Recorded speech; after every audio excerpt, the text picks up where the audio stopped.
29 de julho de 2021, base do Pico dos Marins, Piquete, estado de São Paulo. Faz frio na Serra da Mantiqueira, uns 5 graus. Eu tô em frente a uma casa de taipa simples, de 3 quartos, com paredes de barro pintadas, de um branco já manchado pelo tempo. A casinha fica em um terreno cercado de Mata Atlântica. Não tem mais ninguém morando lá. Mas hoje ela tá especialmente cheia de gente. E eles já começaram a escavar.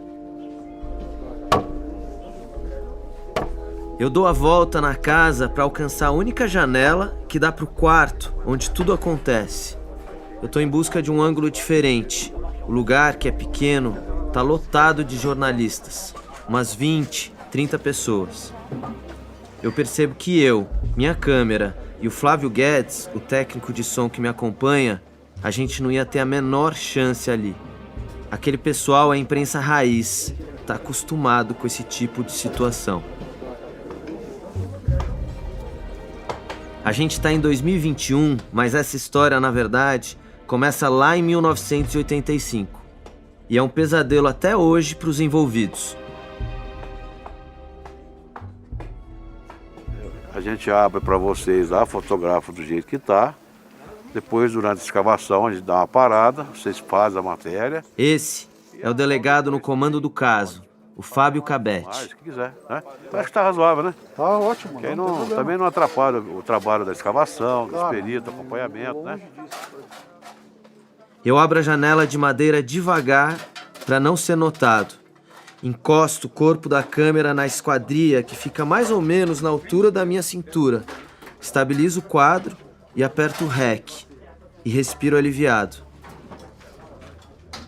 Eu nem acredito que deu certo. Eu enquadro a cena de escavação.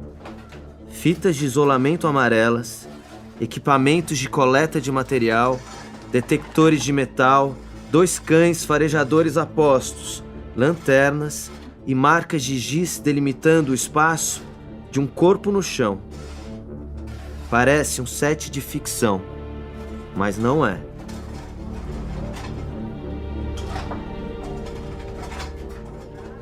A previsão é cavar até que horas? Não sei. Aí eu não sei dizer. 2 funcionários da prefeitura do município de Piquete fazem rombos no solo que tem uma fina camada de concreto. Eles usam uma enxada e uma picareta.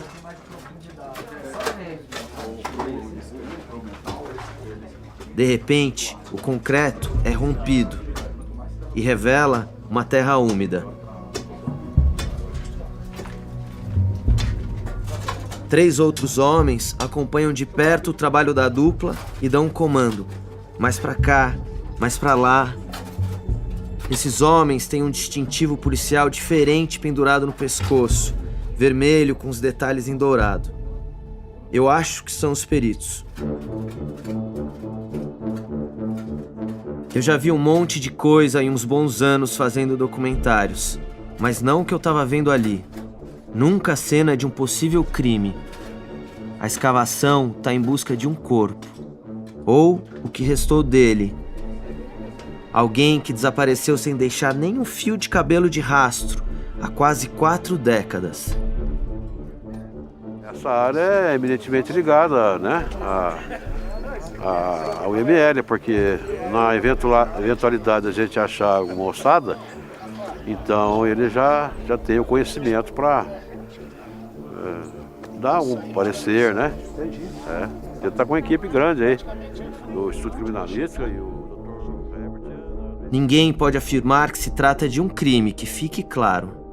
Mas os policiais estão à procura de um cadáver, algum vestígio, alguma explicação. Nesse momento vem na minha cabeça a pessoa ou motivo de tudo isso estar rolando. O porquê de eu estar aqui contando essa história. Ivo Simon, ou o seu Ivo. Um senhor gentil, extremamente educado. Um homem magro, um pouco curvado pelo tempo, de óculos profundos, hoje, com 83 anos de idade. À primeira vista, ele parece frágil, mas é justamente o contrário.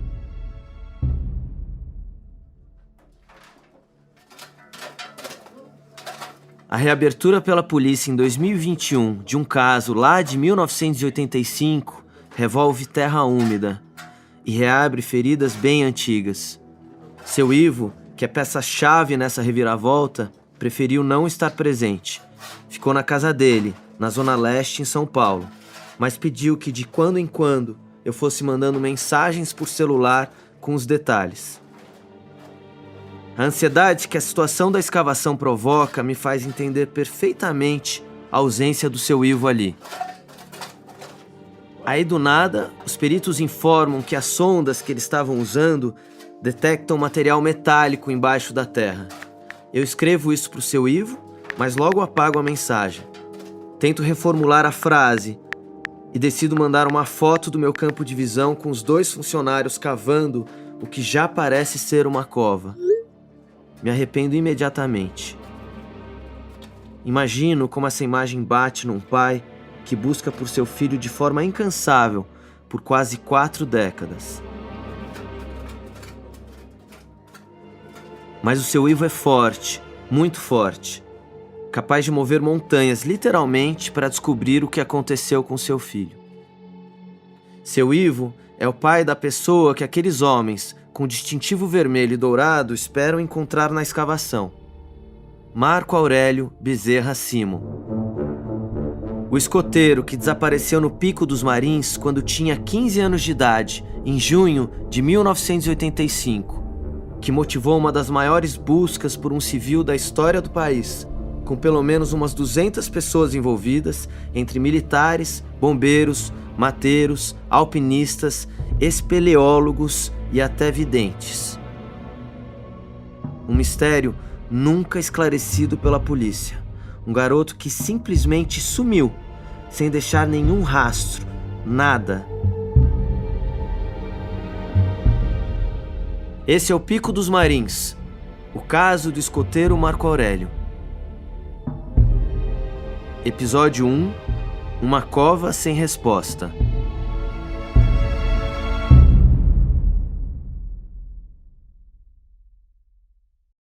Meu nome é Marcelo Mesquita e eu sou só mais um entre os muitos obcecados por essa história. Quando a gente entrou em contato com a família Simon em 2017, a nossa proposta era fazer um filme sobre a busca deles pelo filho. Entender o mistério e o que move uma família depois de tantos anos e quem sabe transformar isso num longa-metragem ou numa série documental. Eu tinha uma caminhada aí no audiovisual de 15 anos, alguns filmes lançados. Seu Ivo, então, nos deu carta branca. Só que ao me aprofundar na história, eu percebi que o desaparecimento encostava tanto na possibilidade de encontrar Marco Aurélio vivo, como na de encontrá-lo morto. Um crime ou um não crime. Logo, eu percebi que eu estava num ambiente narrativo novo, um pouco arenoso para mim. Jornalismo investigativo puro, bem distante dos meus trabalhos documentais anteriores. Decidi então entrar em contato com o escritor e jornalista Ivan Mizanzuki, autor de podcasts de sucesso, como o caso Evandro, uma história criminal, difícil e sensível de se abordar, que deu o que falar e mudou o destino dos envolvidos. A gente conversou algumas vezes sobre o caso do Marco Aurélio. Ele se animou com a possibilidade de colaborar e me guiar, mas num podcast. Eu nunca tinha feito um podcast, mas a ideia de fazer para depois seguir com a série documental parecia interessante. A minha única condição foi que, como eu já estava filmando o caso e a família há um bom tempo, que eu continuasse o processo sempre com uma câmera e não só um gravador de áudio. Então, boa parte do que você vai ouvir aqui está sendo registrado em câmera, uma dinâmica de abordagem que traz uma pegada um pouco diferente para esse podcast. Por hora, o que a gente tem é um absoluto mistério, muitas hipóteses, algumas delas absurdas e até ultrajantes. Como me disse o seu Ivo, é tão irreal essa história, que muita gente não acredita que ela aconteceu. Muita gente não acredita até hoje. Chegam a dizer que Marco Aurélio nunca existiu. Isso é história de montanhista. De fato, existem lendas sobre essa história, mas ela em si não é uma lenda. Marco Aurélio existiu, ou ainda existe. E para que você entenda o que aconteceu e como chegamos até aqui, a gente vai ter que começar lá atrás, lá na década de 80. –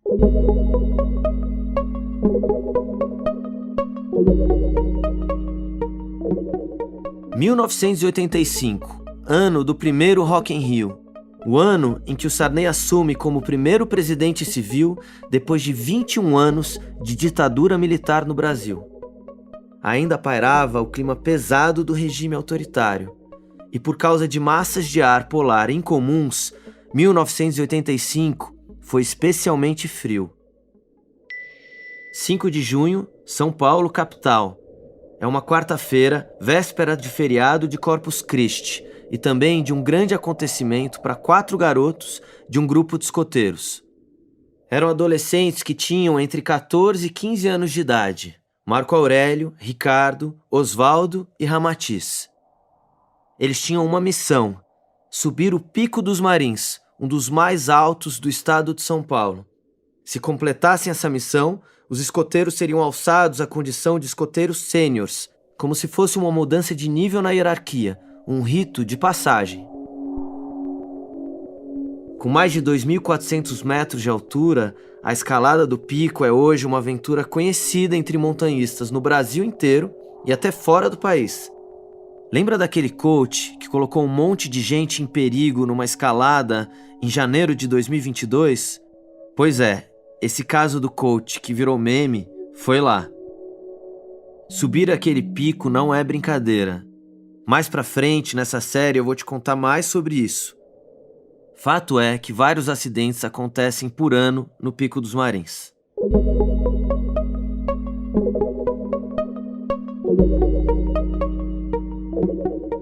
De volta a 1985. E agora imagina comigo o escoteiro Marco Aurélio na casa dele. 15 anos, 1,60 m de altura, cabelos e olhos castanhos. Um garoto franzino que tinha um grau acentuado de estrabismo. Esse problema na visão fazia ele entortar um pouquinho a cabeça para conversar com as pessoas para enxergá-las melhor. E apesar da limitação física, Marco Aurélio, ou o Caqueio, como ele era chamado pela família, era conhecido por ser alegre, comunicativo e super estudioso do escotismo. Ele era muito místico, Marco, ele só dava risada. Ele enxergava 5% de um olho e 40% do outro. Começou usando óculos, depois não usou mais óculos, porque o médico falou, não adianta, ele se adaptou tão bem, andava de bicicleta, mas sempre contente, dando risada. Naquela noite fria do começo de junho, além de sorridente, Marco Aurélio estava especialmente animado. É a primeira vez que ele saiu sozinho, sem os irmãos. Ele nunca estava empolgadíssimo, porque para ele sair sozinho, sem a família estar junto, era uma vitória. Porque ele sabia das deficiências visuais que ele tinha e ele nunca comentou, era muito alegre, mas a gente sabia que intimamente ele devia passar na cabeça dele, por que eu não sou igual aos outros? E mesmo sabendo que ele tinha que dormir cedo para a missão que começaria no dia seguinte, Marco Aurélio chamou o irmão Marco Antônio para mostrar uma música que ele andava curtindo. Os dois eram super próximos, como o próprio Marco Antônio me contou numa conversa na casa dele. A banda Blitz estava surgindo. Tá tudo muito bom, tá tudo muito bem. E ele veio para mim com uma música. Olha que música legal. E eu nunca tinha ouvido. Era Você Não Soube Me Amar. Foi um grande sucesso que estourou a Blitz no Brasil. Você não soube me amar. Você não soube me amar. E ele ficou ouvindo aquela música. Eu achei super interessante. Eu falei, poxa, que música legal. Eu não conhecia. E a gente ficou ouvindo essa música. A gente conversou, jantou. Além do Marco Aurélio e do Marco Antônio, seu Ilvo e Neuma tinham mais 3 filhos. Adriana, a mais velha, Fábio e Patrícia, a caçula. A Adriana lembra bem dessa época de infância. Então, como a gente sempre aprendeu em casa, é uma mini sociedade, né? A gente estava sendo preparado para a vida, né? De como você compartilhar, de como você dividir as coisas. A Patrícia também tem boas memórias. Eu gostava. Nossa família sempre foi muito unida. Mamãe fazia as trancinhas em mim, arrumava todos os 5, tudo bonitinhos para ir para a escola. Depois a gente fazia fanfarra, todos juntos. Aí depois veio o escotismo, então... A família sempre foi muito unida e receptiva. E naquela noite, estavam recebendo um homem de 36 anos chamado Juan Bernabeu. Você ainda vai ouvir muito o nome dele por aqui. Juan era o chefe escoteiro da expedição. Para entender o que é um chefe escoteiro e outras questões, hora ou outra nesse podcast a gente vai precisar se aprofundar um pouquinho no escotismo. Para começar, a gente tem que entender que além das crianças e jovens em formação, sempre existe um adulto responsável pelas patrulhas, o chefe.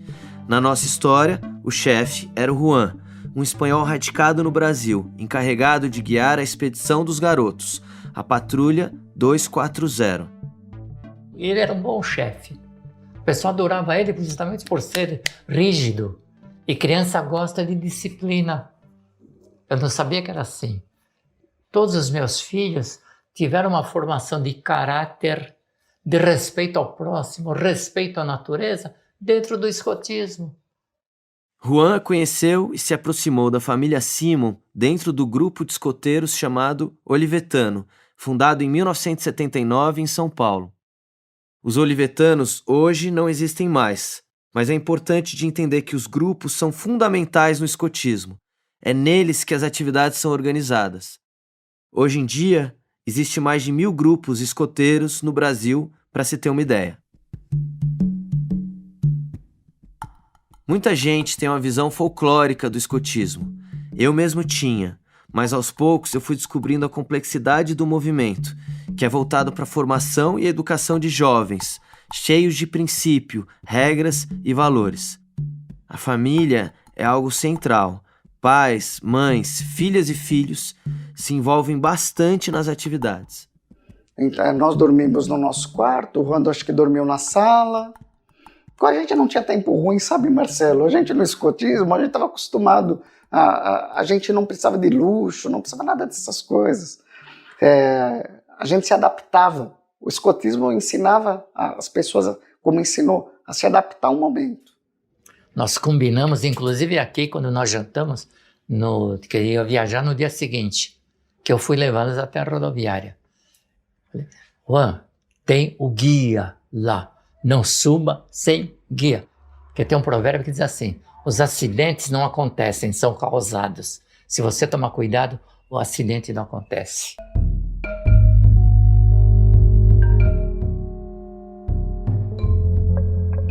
A aventura tinha sido planejada meses antes pelo chefe Juan. A ideia era subir o Pico dos Marins com mais jovens escoteiros, incluindo o Marco Antônio, irmão do Marco Aurélio, e até alguns pais de escoteiros, como o próprio seu Ivo.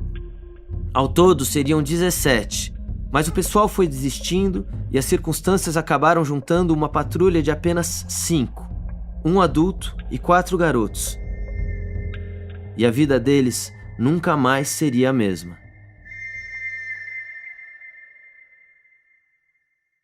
Eu levei eles até o metrô do Tatuapé. E lá, os outros pais levaram o Oswaldo, o Ricardo e o Ramatiz. E aí, se encontraram todos lá. De lá, eles foram até o terminal de Santana. Na estação, seu Ivo se despediu do filho. Um momento congelado na memória. Eu levei o Juan e o Marco Aurélio até o metrô. Foi lá que ele me deu um abraço. E naquela hora passou na minha cabeça que eu nunca mais ia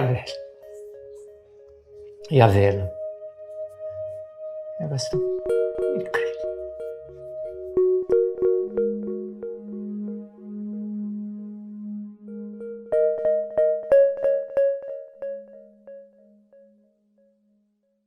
Na manhã de quinta-feira, feriado, 6 de junho, os 4 adolescentes e o chefe Juan vão até a rodoviária na zona norte de São Paulo, onde às 7 horas pegam um ônibus da aviação Cometa com destino a Lorena, cidade vizinha a Piquete. Essa informação está em um dos relatórios feitos pela União dos Escoteiros do Brasil, a UEB, quase 2 meses depois do desaparecimento de Marco Aurélio.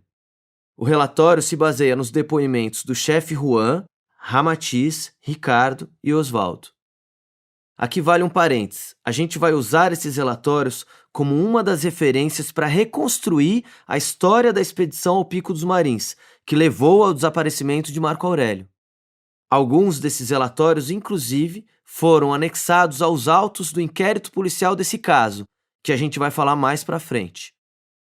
E para dar voz a esse relatório e a todos os outros documentos oficiais que vamos usar nesse e nos próximos episódios, você vai ouvir uma pessoa que entende bem desse tipo de coisa, o Ivan Mizanzuki. Durante a viagem, fizeram uma votação secreta para a escolha do monitor da patrulha conjunta, a patrulha provisória para este acampamento, em virtude dos sêniores pertencerem a patrulhas diferentes. Com relação à votação, os 4 sêniores votaram, sendo escolhido Ricardo como monitor. Abertos os votos pelo chefe, 2 eram para Ricardo, 1 em branco e outro ilegível. Procurando-se entender o que estava escrito, o sênior Marco Aurélio disse estar em seu nome, pois havia votado em si mesmo, ficando, na ocasião, um pouco descontente com o resultado final. O relatório fala aí em sêniors, votações, e por isso eu trago aqui mais um pouco de contexto sobre o escotismo. O movimento escoteiro foi criado em 1907 pelo general britânico Robert Baden-Powell, na Inglaterra. E atenção, não confundir com Baden-Powell, o violonista da Bossa Nova, do qual eu sou muito fã, e que tinha esse nome justamente porque o pai dele era muito fã, só que do fundador do escotismo. As reflexões do general Baden-Powell eram o que atraíam o seu Ivo. O escotismo é uma preparação dos jovens para a vida. Porque o Baden-Powell, quando fundou o escotismo, ele observou que no grupo que ele comandava, os soldados eram ótimos soldados, mas não tinham nenhuma preparação para enfrentar adversidades. Então ele criou o escotismo, e o livro mais vendido no mundo durante muitos anos foi Escotismo para Rapazes. É fantástico o ensinamento. E respeitar o próximo, aquilo que eu te falei. E fazer o melhor possível sempre. Meus filhos até hoje lembram disso. Nossa, eles adoram o escotismo. No escotismo, de acordo com a idade, os participantes vão ganhando experiência, mudando de ramo e se graduando, parecido com as patentes militares. Entre 6 e 10 anos, eles são lobinhos. Entre 11 e 14 anos, escoteiros. Entre 15 e 17 anos, viram ramo sênior. E dos 18 aos 21 anos de idade, tornam-se então pioneiros. Esse universo todo também tinha atraído o escoteiro Ricardo, aquele que foi eleito monitor da Patrulha 240, de acordo com o relatório lá de 1985. Hoje, Ricardo tem 52 anos e recebeu a gente na casa dele em São Paulo.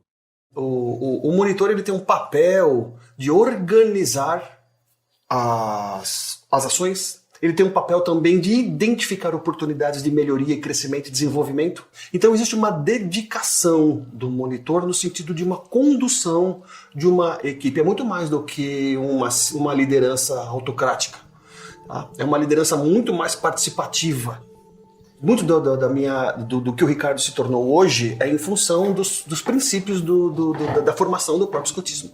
Lealdade, proatividade, amizade, respeito, coleguismo, empatia, resiliência. Eu entendo como uma organização, sabe, né? Esse preceito pré-militar, vamos dizer assim, né? Ele é necessário para você ter uma organização, tá? E trazer alguma disciplina. Não era uma disciplina, algo que incomodasse, sabe? Não era algo... Espera passar.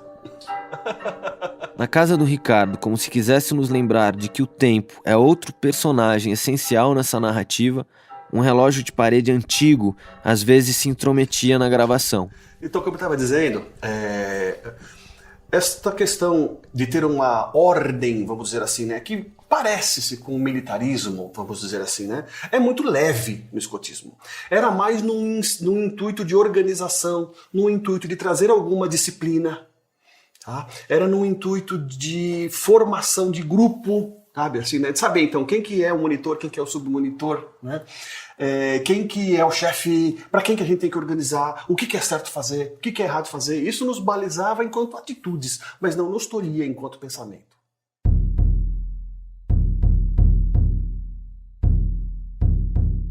Quinta-feira, são 9 da manhã quando os meninos chegam à cidade de Lorena, no Vale do Paraíba.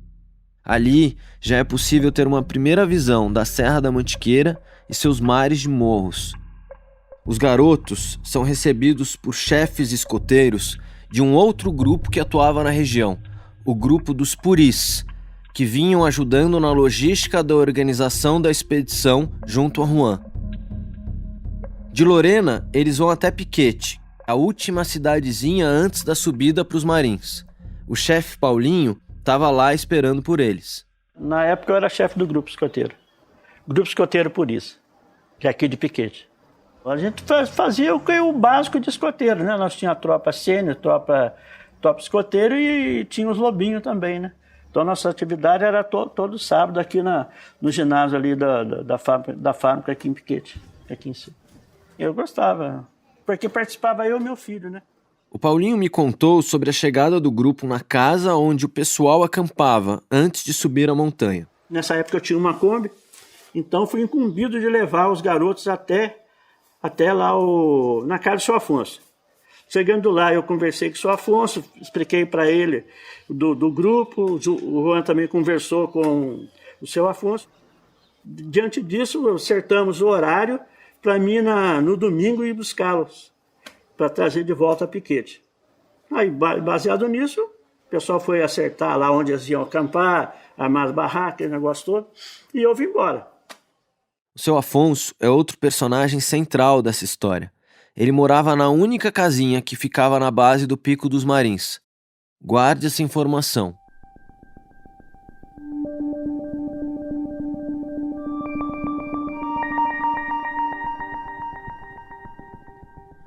Agora pensa o que passava pela cabeça daqueles 4 garotos no caminho até o Pico dos Marins. Nessa estrada, a silhueta da montanha se impõe ao fundo. São muitas camadas até o cume, que é inteirinho cercado de rochas meio agudas. Não tem aquela vegetação típica da Mantiqueira, de Mata Atlântica. É muita pedra, o que assusta e encanta. De longe, parece inacessível. Numa ida até lá, uma vez, com o seu Ivo, a gente parou na estrada para observar o pico e eu comecei a filmar. Os carros passavam por nós no asfalto e o seu Ivo tinha uma expressão de quem tinha viajado para longe, para 1985. Fico imaginando, Marcelo, quando as crianças passaram por aqui, naquela euforia de que nós vamos subir essa montanha, não sabia qual era o Marins, mas nós vamos subir. Eu imagino a alegria que as crianças estavam por fazer essa jornada, essa conquista da montanha naquela época. E hoje eu estou aqui olhando para a montanha com tristeza. Eles com alegria e eu com tristeza pelo que aconteceu. Por isso que eu digo, não é justo, não é justo. Primeiro, eu acho um lugar lindo, maravilhoso, de um lado.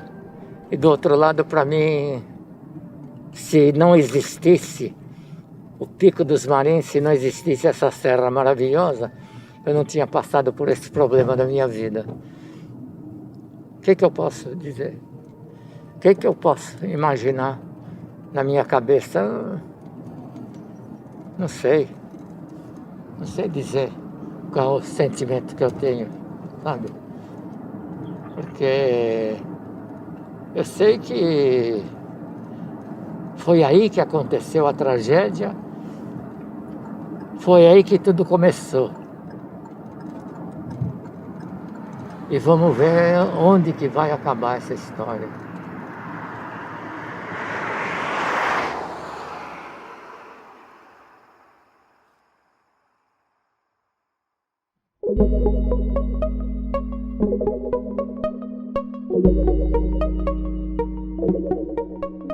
Voltando ao tempo e sua cronologia, estamos na quinta-feira, 6 de junho de 1985, por volta do meio-dia. Os garotos e Juan chegam à casa do seu Afonso. Ali é a base do Pico dos Marins. É o último ponto de abrigo antes do começo da trilha. Sabe aqueles filmes de escalada no Everest? Que sempre tem um acampamento onde o pessoal se aclimata antes de subir? Guardadas as proporções, a casa do seu Afonso é tipo isso, só que na Mantiqueira. Seu Afonso morava com a mulher, Dona Maria, e os filhos. Era tido como referência na região para guiar os grupos montanha acima. Os visitantes acampavam no quintal dele e ainda contavam com os aposentos da casa para eventuais necessidades, cozinha e um pequeno banheiro. Os garotos e o chefe Juan combinam de se instalar ali. No dia seguinte, sexta-feira, a ideia era se aclimatar e aí escalar no sábado. O Ricardo lembra desses primeiros momentos da expedição.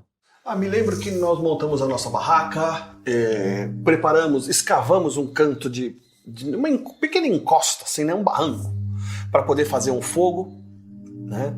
Nós fizemos a nossa primeira comida, tivemos algumas atividades, fomos tomar banho num rio de pedra extremamente frio, da água muito fria, né? Na primeira noite, normalmente nós colocamos às vezes algumas coisas dentro d'água, manteiga, por exemplo, margarina, a gente coloca dentro d'água, porque senão ela derrete. Quando mantém dentro d'água, teoricamente ela tende a ficar um pouco mais pastosa e tal. Na manhã do dia seguinte, quando nós acordamos, havia uma casca de gelo em cima daquela água, por exemplo, né? Foi muito frio. Nós não imaginávamos que todo aquele frio, né, em temperaturas negativas, fizesse parte do momento. Nós não estávamos nem preparados para isso com tanto de roupa. Por causa do frio, a tarefa de lavar as louças do jantar ficou para o dia seguinte. Quando saíram da barraca, pela manhã, na sexta-feira, notaram algumas coisas fora do lugar. Isso chamou muito a atenção do grupo. O chefe Juan foi o primeiro a sair da barraca. Ricardo reparou que suas botas, dentro de um plástico, não estavam no lugar que haviam sido deixadas, fora da barraca. A lata de óleo que estava fora da barraca, encostada ao barranco, foi encontrada vazia, perto das botas em direção à casa, bem distante das panelas, que estavam à esquerda da barraca, algo distante. Não foram encontrados vestígios do óleo da lata. Começaram a procurar tudo. Notaram a falta de um garfo e as tampas das marmitas do chefe Juan e Marco Aurélio. Dos ovos, e a lata de manteiga não foi encontrada, só um pedaço mastigado pelo cachorro. Lá na frente, nas investigações, o fato do grupo ter os pertences revirados renderia muita discussão. Marco Aurélio, que era bem magro, 43 quilos, lava a louça e fica com as mãos duras, gelado da cabeça aos pés. Ele tenta se enrolar em uns jornais e panos. O Ramatiz empresta luvas e o Osvaldo faz massagem em suas mãos. O chefe Juan ensina exercícios para ele se esquentar. Mas é só diante da fogueira que isso finalmente acontece. A sexta-feira ainda tem banho no rio, depois de uma boa caminhada, macarrão com sardinha no almoço e uma parada para cortar lenha. Apesar do frio e dos aparentes perrengues, eu consigo ver um chefe escoteiro e 4 adolescentes felizes, cumprindo suas tarefas num acampamento aos pés da montanha, na véspera da tão aguardada escalada. Só que ficou pendente uma questão importante: falar com seu Afonso sobre a subida. O grupo de escoteiros local, os Puris, tinha dito ao chefe Juan que ele deveria subir com seu Afonso. E lembra do conselho do seu Ivo? No jantar aqui, na minha casa, que ele dormiu na minha casa um dia antes de viajar, mas no jantar eu falei: Juan, o guia está lá à disposição, não vá subir sem guia. Esse é um ponto que até hoje rende muita discussão, algo que ainda tira o sono do seu Ivo. Os relatórios e depoimentos sobre o porquê de a expedição chefiada por Juan não ter ido com seu Afonso são contraditórios. Há um conflito de versões. O chefe Juan diz nos autos da época que seu Afonso estava ocupado e não poderia subir. Já seu Afonso diz que estava à disposição, mas que Juan preferiu subir sozinho. A gente entrou em contato com Juan, que hoje vive em Manaus. Ele não quis gravar uma entrevista para o podcast, mas disse que podíamos usar as suas declarações públicas e esclarecer dúvidas pontuais por escrito. Seu Afonso já é falecido. O fato é que o grupo acabaria subindo o Pico dos Marins sem o guia local.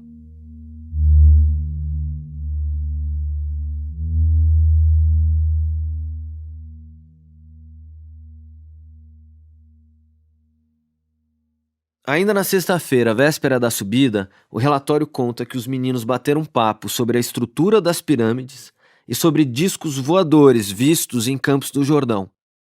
No jantar, macarrão com linguiça e legumes.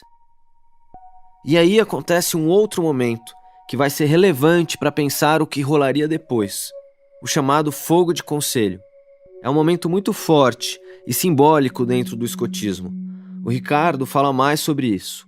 Ele é um momento no qual, ao redor de uma fogueira, né, nós trazemos ali, né, situações. Às vezes a gente fazia pequenas enquetes, né, fazíamos pequenas enquetes. Era um momento de conversa, era um momento de união, tá? E muitas vezes o fogo de conselho era feito no último dia, não foi esse caso, né? E no último dia nós às vezes fazíamos como se fosse um ritual de despedida, né? Um ritual de união, né? Falávamos sobre as coisas certas que fizemos, falávamos sobre algumas coisas erradas que fizemos, nos delatávamos quando fazia alguma coisa errada, suponha. No fogo de conselho, eles decidiram eleger um novo monitor para o grupo, no lugar do Ricardo, no dia da expedição. Dessa vez, o Marco Aurélio foi o escolhido. Lembrando que o monitor é quem coordena as atividades da patrulha e na hierarquia fica abaixo só do chefe. Uma pergunta que fica é por que a eleição de monitoria foi refeita. Nas minhas pesquisas, eu entendi que, como era uma patrulha provisória, trocar de monitor é algo comum. Mas eu suspeito também que, por Marco Aurélio ser o escoteiro com mais conhecimentos teóricos e técnicos do grupo, o chefe Juan pode ter tentado buscar um equilíbrio de egos. Afinal, Marco Aurélio esperava muito pela monitoria. Ele tinha um maior número de insígnias, tinha feito cursos de sobrevivência na mata com o COI, o Comando de Operações Especiais da Polícia Militar. Conhecia o manual do escoteiro de trás para frente. O irmão do Marco Aurélio, o Marco Antônio, lembra disso. Dentro da patrulha, cada um tinha um papel, né? Então nós sabíamos, pela forma da pessoa se portar, quem tinha ou quem não tinha condição de assumir determinados papéis. Então, entre o Marco Aurélio e o Ramatiz, o Marco Aurélio estava muito mais tempo no escotismo, o Marco Aurélio tinha feito muito mais cursos, ele era o mais preparado. Em um segundo relatório sobre a excursão, a descrição daquele fim de dia, sexta-feira, 7 de junho, termina mencionando que cada escoteiro fez uma oração individual antes de se deitar e acordar para um dia que eles jamais imaginariam ser tão difícil. E naquele local, à vista do Vale do Paraíba e das Montanhas Selvagens, estávamos realmente mais perto de Deus. Às 21h, fomos dormir.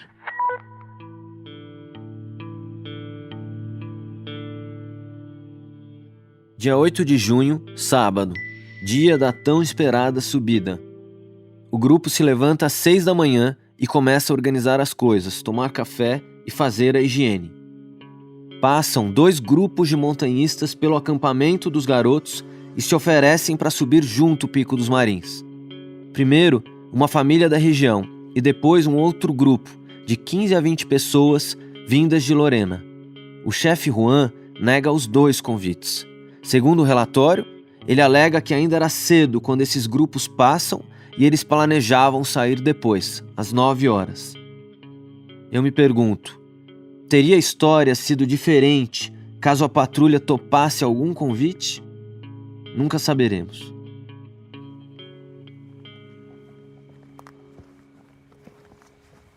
Por volta de 9 da manhã, com uma única mochila com enlatados e uma panela, a patrulha 240 dá a largada para conquistar a montanha. Ou quase isso. Como se a história quisesse nos alertar, os primeiros passos foram em falso.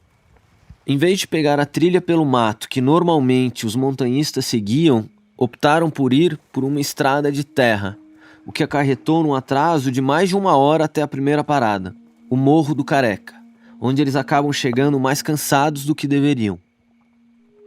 Foi o primeiro erro do grupo na subida. O Morro do Careca é literalmente uma careca no meio da mata fechada. Você anda e quando chega, do nada abre uma clareira. Logo você vê uma grande laje de pedra redonda e curvada, a Careca. De lá, uma primeira vista sobre o Vale do Paraíba se abre no horizonte. Ali é um ponto onde muita gente acampa. Julgando ser o caminho certo, percorremos a trilha que cada vez se tornara mais estreita. Finalmente, embreando-nos na mata, conseguimos chegar perto de uma barraca armada dentro de uma clareira. O Ricardo lembra desse momento no Morro do Careca. Tinha uma barraca de tipo como se fosse um camping selvagem, com alguma remexida de fogueira, alguma coisa, mas não tinha ninguém ali. Sabe, barraca fechada, nós olhamos, até chamamos, né? Escoteiro é sempre muito prestativo. Então nós gostaríamos de saber se não é mera curiosidade, era para prestar algum apoio. Tá precisando de alguma coisa? Tá tudo bem aí? Tá tudo certo? Né? Vamos chamar, ver se tem alguém aí. Aí chamamos, nenhuma resposta, barraca fechada. O grupo segue em frente e as diferenças de preparo físico entre os garotos começam a chamar a atenção. Eu sempre fui grande, né? Não era o mais forte, nem tinha pretensão de ser, né? Mas nós estávamos caminhando, depois que nós passamos por essa subida mais íngreme, quando estávamos caminhando sentido ao que a gente achava que era o pico, nós escutamos apitos do Marco Aurélio. Falei, porque assim, a gente vai caminhando e vai se afastando um pouquinho, é natural, né? Mas era uma trilhinha de terra batida, né? Então você vai caminhando. Então eu não lembro se eu era o primeiro ou o segundo, já depois do Juan, não me lembro mais, né? E o Marco acabou ficando para trás. E a gente escutou uns apitos. Aí o Juan falou, acho que o Marco se perdeu. Aí olhou para trás, isso aqui. Aí todo mundo foi chegando. O Marco Aurélio não chegou. Ele desceu. Aí ele voltou, em 3 minutos o Marco estava ali com a gente. Entendeu? Aí eu me lembro bem. O Marco Aurélio falou assim, não é que eu fiquei cansado. É que eu cheguei no momento que tinha para lá e para cá, direita e esquerda, e eu não sabia que caminho pegar. Né? Não foi feita nenhuma marcação, a gente não fez nenhuma marcação de giz naquele momento. A gente ia fazendo, né? Então às vezes tinha dúvidas. Já ventava forte e aumentava a sensação de frio. Mas naquele momento o sol brilha num céu sem nuvens. Os garotos até tiram a blusa. O chefe Juan carrega a mochila do grupo. Depois de caminhar morro acima por mais de 1 hora, eles então chegam ao local onde havia uma cruz de ferro fincada na pedra. Hoje essa cruz não existe mais nos Marins, mas dali já é possível ver o cume da montanha, o que dava a eles uma falsa impressão de que logo iam chegar ao topo do pico. Só que de repente, as coisas se complicam. Osvaldo gritou. Ramatiz deu o alarme. Quanto mais Osvaldo pisava, mais afundava. Ramatiz e Marco Aurélio seguraram Osvaldo, que estava com a perna esquerda no buraco e a direita esticada para fora. Chefe Juan puxou-o do buraco. De pé, Osvaldo urrava de dor. Osvaldo machuca o joelho. Era impossível continuar a caminhada. E nós já estávamos naquela parte pedregosa. O Osvaldo, por alguma razão, né, não me recordo bem se o sapato dele escorregou, não me recordo bem, ele teve um tombo bem feio. Machucou, teve uma pancada bem feia. O joelho dele inchou muito, né, em alguns momentos depois, né. E aí ele falou, olha, eu não consigo pôr o pé no chão. E nós estávamos num local completamente ermo, distante de tudo. O chefe Juan decide então abortar a expedição. Só que o grupo já tinha ido longe demais na montanha e precisou de um tempo para entender o que fazer. Primeiro, tentam improvisar uma tala no joelho do Osvaldo com os lenços de pescoço típico dos escoteiros. Não dá certo. O grupo fica tenso. Já era perto da hora do almoço e Juan estabelece uma pausa para acalmar e pensar no que fazer. Eles comem legumes com maionese e sardinha. O grupo decide procurar madeira para fazer uma espécie de rede para carregar o Osvaldo, mas também dá errado. A conclusão é, vamos ter que levar o Osvaldo nos ombros até lá embaixo. O próprio Osvaldo até se oferece para ficar ali, para os outros continuarem na missão, só que o grupo resolve ficar junto. Afinal, tem uma regra no escotismo que diz que o grupo nunca deve se separar. Agora presta muita atenção no que vai acontecer, porque é aqui que o destino de Marco Aurélio é selado. Ramatiz se ofereceu para ir buscar socorro na frente e fazer sinais de pista para facilitar o caminho de volta. Marco Aurélio também se ofereceu. Chefe Juan decidiu que Marco Aurélio iria à frente, por ter mais adestramento, e Ramatiz continuaria carregando a mochila. O chefe Juan leva Marco Aurélio de volta à trilha e dá as recomendações para a descida. Ele deve ir marcando com giz as pedras ao longo do caminho com o número da patrulha, 240, e apitando de quando em quando. O resto do grupo viria logo atrás, carregando Osvaldo. Por volta das 2 da tarde, do dia 8 de junho de 1985, sábado, Marco Aurélio segue sozinho montanha abaixo, para ir na frente, chegar na base e pedir ajuda.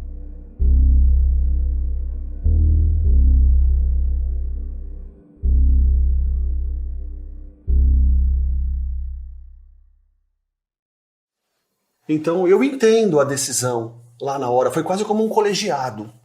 Me lembro muito bem do momento, né, no qual o Osvaldo havia se machucado. Eu e o Juan, por sermos maiores e mais fortes, estávamos ajudando o Osvaldo na descida, porque não é algo simples. Pode parecer que é uma simples caminhada, não é. Não é uma escalada de corda, mas não é algo simples. Tá? O Ramatiz estava carregando a mochila com os nossos pertences e o Marco Aurélio basicamente acompanhando, olhando o primeiro local onde pisar. E num dado momento o próprio Marco se voluntariou. Acho que esse é o grande momento da vida de todos nós, né? É louco pensar que esse é o Ricardo, mais de 37 anos depois, olhando para o exato instante que mudaria completamente a vida dele e dos amigos dele. Mas ali, em 1985, parecia que ia dar tudo certo. Ele se voluntariou e falou assim, pessoal, então enquanto vocês estão aí com certa dificuldade para poder acompanhar o Osvaldo, eu vou na frente. Chegando lá, eu já arrumei um carro, ou já liguei para uma ambulância para esperar vocês. E nós minimizamos os riscos daquele pico. Nós minimizamos, nós não conhecíamos as nuances daquele local. O Marco Aurélio era de fato mais frágil do ponto de vista físico, mas ele era também muito estudioso, lembra? Estava pronto para exercer a liderança da monitoria. Só que ao concordar em mandar o Marco na frente, o chefe Juan quebrou aquela regra básica do escotismo: nunca separe o grupo. Isso atormenta o seu Ivo até hoje. Por que ele não aceitou o guia? Por que ele liberou Marco Aurélio sozinho para ir à frente, sabendo que ele tinha deficiência visual? E não só o Marco Aurélio, não podia liberar ninguém, porque a regra do escotismo, de qualquer grupo, seja de bombeiros, seja de policiais, grupos de estudantes, não se separa um elemento no meio de um local desconhecido. E ele fez isso. Quer dizer, numa montanha de pedra, você diz, vai buscar socorro? Onde? É um absurdo.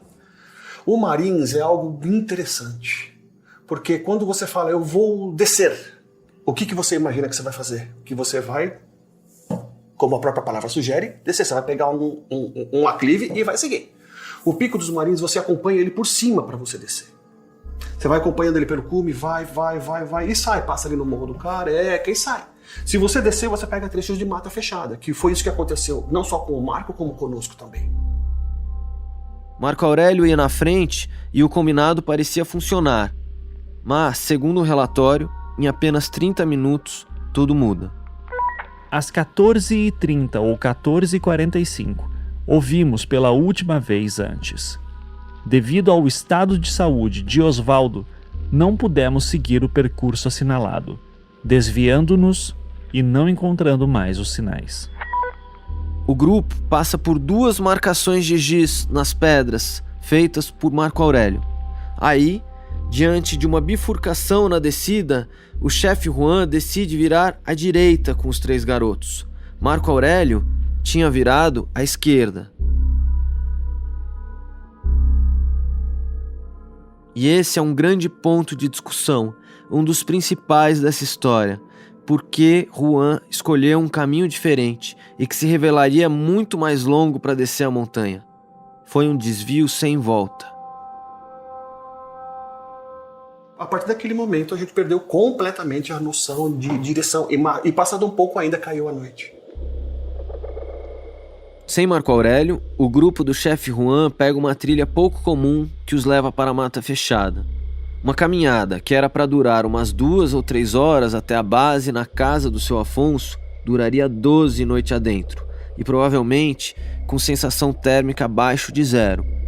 A gente foi checar as temperaturas de 85 e tomou um susto quando viu que não só junho foi o mês mais frio em décadas, como o dia 8 de junho foi o mais frio do ano no estado de São Paulo. Todos nós sentimos medo, evidente. Mas ao mesmo tempo eu me sentia protegido por estar no grupo e por estar junto com o Juan, que a todo tempo deu toda a atenção e o cuidado e ao mesmo tempo organizou a nossa descida. Fez muito frio naquela primeira noite, muito frio. E nós estávamos de bermuda e manga curta. Não havíamos nos preparado para passar a noite. Ninguém tinha uma blusa de frio. Não tínhamos nem mantimento de alimentação. Mal tínhamos uma reserva de água para aquela noite. E o Juan nos manteve em movimento, porque a todo tempo a gente pedia para o Juan: Juan, deixa a gente dormir. Juan, deixa a gente descansar. Juan, nós estamos cansados. Ele falava: não, vamos seguir. Hoje eu entendo por quê. Porque talvez a gente poderia ter sofrido processos de hipotermia. Estar perdido numa mata é algo que a grande maioria das pessoas, e espero que nunca tenham essa oportunidade, essa sensação, essa vivência, porque é algo assustador. É uma escuridão completa. Eles seguem a caminhada, preocupados com Marco Aurélio, mas imaginando que ele teria chegado à base do acampamento sozinho. O Ramatiz bastante calmo também. Tá? O Oswaldo se queixava muito de dor. Não chegava a gritar, mas falava ai, se queixava muito de dor. A cada movimento que ele fazia, que era um pouco no começo, logo após o acidente, ele uivava de dor quando ele bateu a perna, quando ele bateu o joelho. Depois, com o tempo, ele foi diminuindo a queixa. A gente até perguntou para ele: Oswaldo, você tá bem? Oswaldo, você tá bem? Ele falou: cara, ainda dói, mas é algo que eu consigo tolerar e eu tô conseguindo apoiar um pouco mais o pé no chão. Vambora. Né? Pensando no grupo também. Ele valentemente, bravamente lutou contra a própria dor. Nós somos forjados a fogo do escotismo, sabe? No bom sentido, né? De personalidade, de grupo, de organização, de amizade.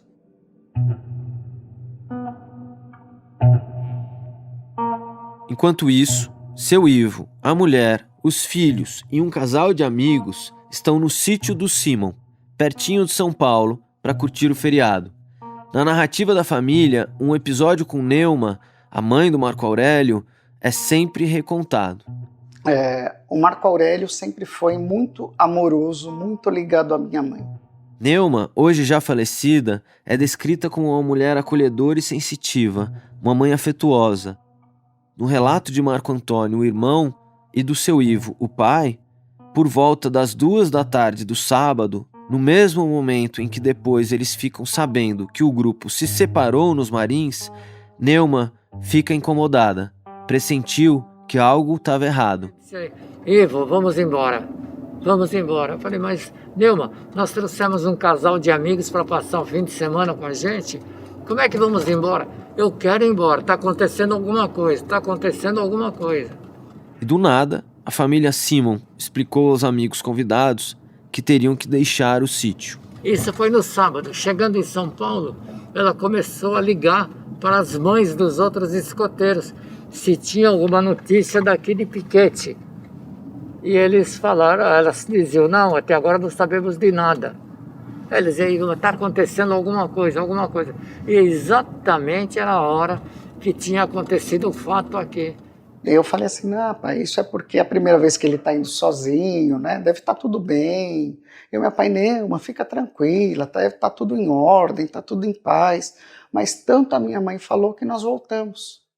a família Simon volta para São Paulo, mas ainda não sabiam nada do que estava acontecendo a muitos quilômetros dali, no Pico dos Marins. Era 1985, não custa lembrar aos jovens, nada de telefone celular nem internet.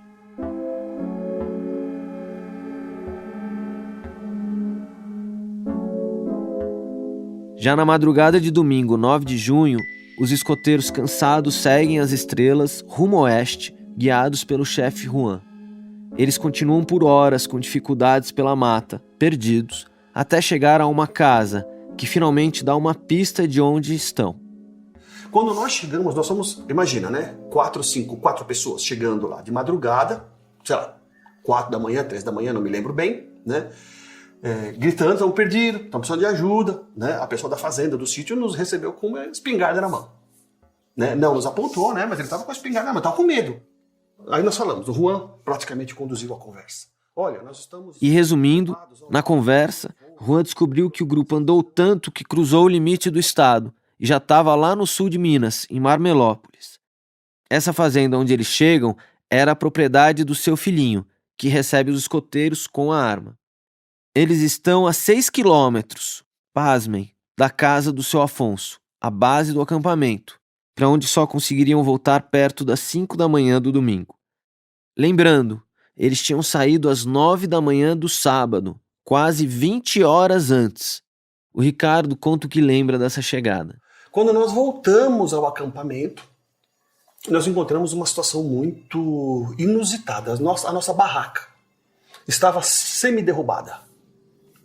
A barraca era formada de 2 estacas, né? Um processo bem simples, né? 2 estacas. Uma das estacas estava derrubada para dentro. Então, puxa, o que será que aconteceu? Será que foi o Marco, né, que veio aqui? Né? Chegamos lá, primeiro momento nosso foi procurar o Marco.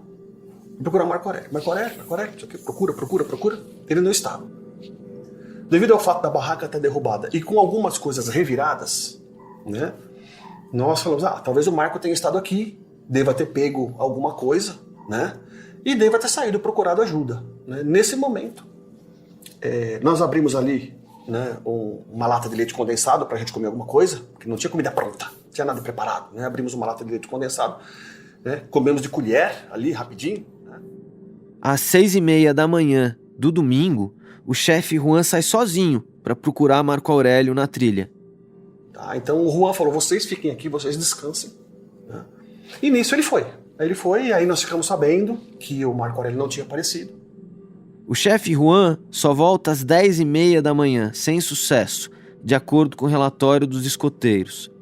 Guarda essa informação, porque a escolha de Juan de procurar por Marco sozinho por 4 horas na mata vai levantar muitas suspeitas mais adiante no caso. No escotismo nós temos por hábito, às vezes, respeitar toques de apito. Então, o que significa o apito com 3 sons contínuos? Né? Seguindo até um pouco o modelo de código Morse. Né? Então, 3 curtos, 3 longos, 3 curtos, 3 longos, alguma coisa, a gente sabia que era um SOS. Tá? Então, e o Juan tinha um apito muito forte, né? Podia ser ouvido de longe. Então o Juan saiu próximo da região, tocando o apito, tá? Para ver se tinha alguma resposta do Marco. Porque o Marco também, no escotismo nós todos tínhamos algum tipo de apito. Para ver se a gente conseguia estabelecer ali se o Juan conseguisse estabelecer algum contato. Nós escutamos o Juan tocar algumas vezes, mas por exaustão nós dormimos. Eu, Oswaldo e o Ramatiz. Por exaustão nós dormimos.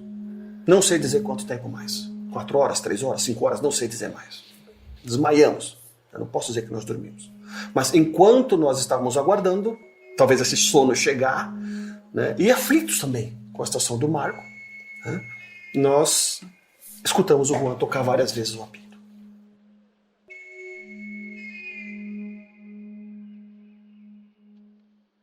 Bom, pra gente não se perder no tempo, é domingo, 9 de junho. Lembra do chefe Paulinho, que tinha levado os meninos de Kombi até a casa do seu Afonso na quinta? Ele chega para buscar a turma, como combinado. São 10 horas da manhã. Tava assustado, né? Parece que todo mundo estava dentro da barraca. Porque certamente cansado também, né? Da descida, né? Peguei meu filho novamente, a gente veio aqui na barreira. para poder fazer contato, porque lá não tinha, naquela época não tinha celular, não tinha nada. Não tinha não. Aí eu vim na barreira aqui, daí eu liguei pro Gugu, narrando o acontecido.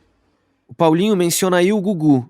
Ele era o principal chefe no grupo de escoteiros de piquete, o Grupo Puris, que tinha ajudado o Grupo Olivetano de São Paulo nos preparativos para a subida dos Marins.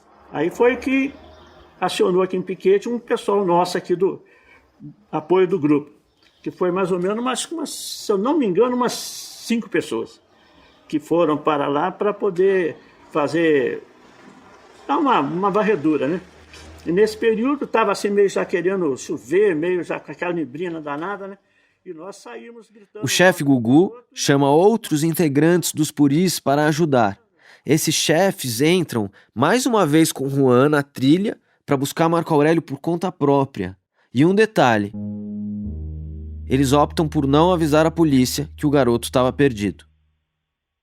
Às 4h30 da tarde, as buscas lideradas por Gugu são suspensas pelo mau tempo. Eu me lembro de um sentimento de, meu Deus, o que aconteceu? Meu Deus, cadê o Marco? Sabe? Me lembro de um sentimento muito entristecido, todos nós, aflitos e entristecidos, porém confiantes. Esse era o meu sentimento. Falei, não, daqui a pouco ele aparece, daqui a pouco o Marco tá aí. Então nós tínhamos uma certeza, apesar da aflição, né? Nós tínhamos uma certeza. Falei, daqui a pouco o Marco aparece, daqui a pouco ele tá por aqui, daqui a pouco ele dá um abraço no nosso amigo. E nós saímos gritando o nome do garoto e com apito, tá? Uma turma gritando, pai, mas não tivemos nada, retorno nenhum, né? Aí em seguida foi feito contato com a polícia, com mais, e foi acionado todo aquele aparato aí para poder... A delegacia de Piquete é comunicada do desaparecimento do garoto às 5h15 da tarde de domingo, ou seja, quase 30 horas depois do último momento em que Marco foi visto. A neblina toma conta da serra, esfria muito. E no início da noite ocorre um último evento marcante. Os relatos sobre ele variam um pouco, mas contam uma história em comum. Enquanto tomavam uma sopa preparada por Maria dentro da casa de seu Afonso, o chefe Juan e os escoteiros ouvem um apito. O apito vem do mato. Todos se olham assustados. Julgando ser um sinal de Marco, eles saem correndo para fora, na esperança de encontrar o garoto. Juan vai em direção à mata, de onde imagina vir o som do apito, que cessa. O silêncio toma conta novamente, e do nada, eles avistam uma luz azulada, uma espécie de clarão ao longe.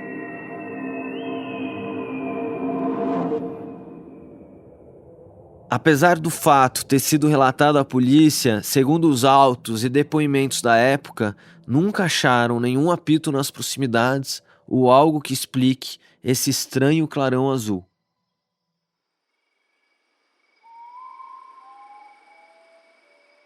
No cair da noite, o chefe Gugu leva Osvaldo, Ramatiz e Ricardo e o chefe Juan para sua casa em Piquete. É de lá que Juan liga para o seu Ivo e para Neuma. Ele dá a notícia que nenhuma mãe ou pai deveriam ouvir na vida. Não sei se umas 10h30, 11 horas da noite, quando tocou o telefone. Aí meu pai atendeu, o Juan falou, olha, então Marco Aurélio desapareceu.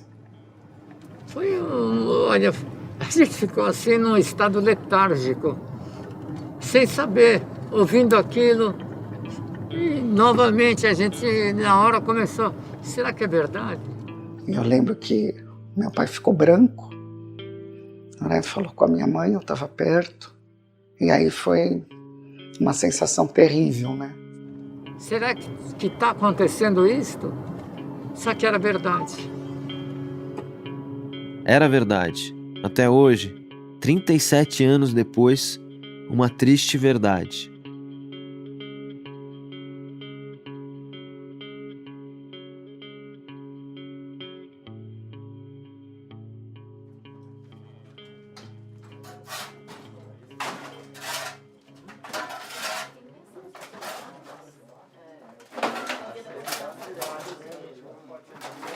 Lembra da escavação no início desse episódio, em busca do corpo do Marco Aurélio, que aconteceu em julho de 2021 numa casinha de taipa? Então, essa casinha de taipa é a casa do seu Afonso. Sim, ele mesmo, o guia, que não guiou. Por que os peritos estavam procurando pelo escoteiro desaparecido bem embaixo de onde ficava a cama do velho guia tantos anos depois? Qual a relação de A com B? Eu prometo que a gente vai chegar lá, mas tem um caminho grande para a gente percorrer. O fato é que, ali, em julho de 2021, debruçado sobre a janelinha que dava para o local onde ficava a cama do seu Afonso, equilibrando uma câmera de frente para a escavação, eu estava confuso e ansioso. Eu só pensava na busca incansável do seu Ivo, o pai, o cara que me deu carta branca para entrar nessa história. À medida que a terra era removida e o buraco ganhava o contorno de uma cova, eu só conseguia ver uma ferida que continuava aberta e que de uma forma meio estranha alimentava tudo isso. Alimentava aquele circo de peritos e jornalistas, os funcionários da prefeitura a cada cravada que a pá dava no solo. Alimentava meus pensamentos e os do Flávio, técnico de som. Alimentava o mistério. Pressão. Busca. Tem como ele sentir cheiro tantos anos depois? Dependendo de como o cheiro ficou armazenado, sim. Como aqui é alto e frio, pode fazer um bolsão lá. E quando eu digo que é meio estranho, é porque a loucura da história é tanta que toma conta de você. O mistério age meio como uma droga, é algo maior. E do nada, você começa a se perguntar de novo: mas e se acham um escoteiro ali, quase 4 décadas depois dele ter sumido?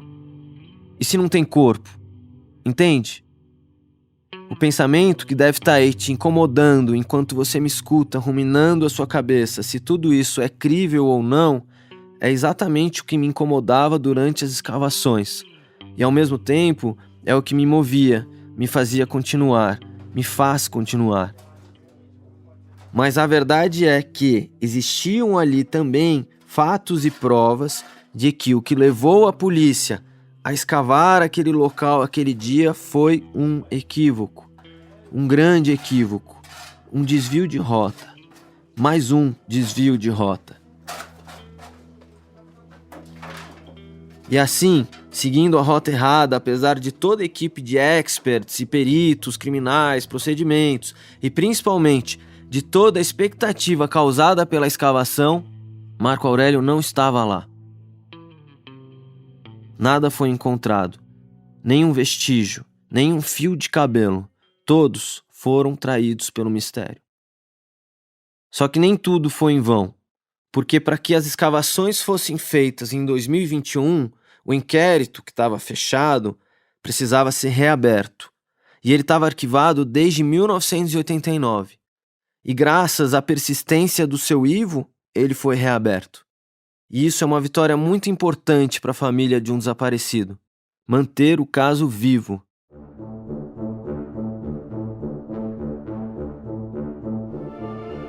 Sim, é isso mesmo que você ouviu. Outras pistas e revelações surgiram de 2021 para cá. E a gente vai acompanhar essa história de perto, bem de perto. Para isso, eu vou ter que te contar tudo do começo. A gente vai voltar para junho de 1985, para a grande operação oficial de buscas por Marco Aurélio na imensidão do Pico dos Marins. A Nelma buscou até o fim da vida dela, como você... No final, ela já não acreditava mais que ele estava vivo. Ela dizia: eu para porque você vai... Eu dizia: eu não posso parar. Eu acho que a gente tem uma missão aqui na Terra, eu não posso dizer para o meu filho: eu vou te abandonar. Não posso. Enquanto eu não tiver uma prova em contrário, eu vou procurar ele vivo. Enquanto eu não tiver uma explicação para isso, eu não vou ter paz.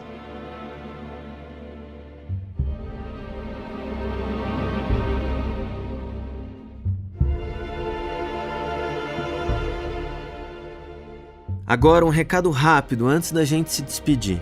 Se você tem alguma informação ou pista sobre o Marco Aurélio, entre em contato no e-mail o caso do escoteiro marcoaurelio@gmail.com.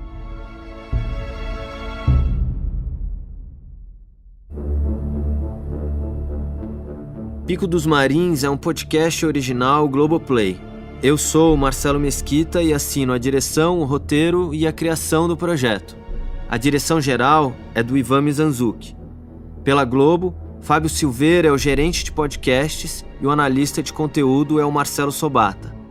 A produção é da Trovão Mídia. Produção executiva de Ana Bonomi e Luísa Vassalo. Roteiro de José Orenstein e Silvia Gomes. Edição de som e mixagem de Bia Guimarães. Trilha sonora original por Mariana Romano. Assistência de produção de Ana Azevedo. Som direto por Flávio Guedes. E produção de set de Rafael Botino e Morena Cote. Pesquisa e checagem de Isabela Cabral. Pesquisa de mídia por Juliana Borges e Estela Grisotti. Consultoria de pesquisa e acervo de Ivo Simon.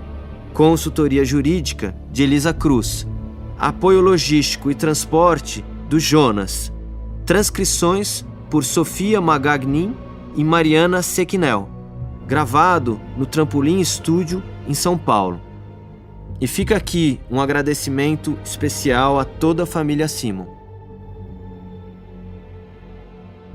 Esse podcast baseia-se em documentos públicos e entrevistas concedidas com consentimento dos entrevistados.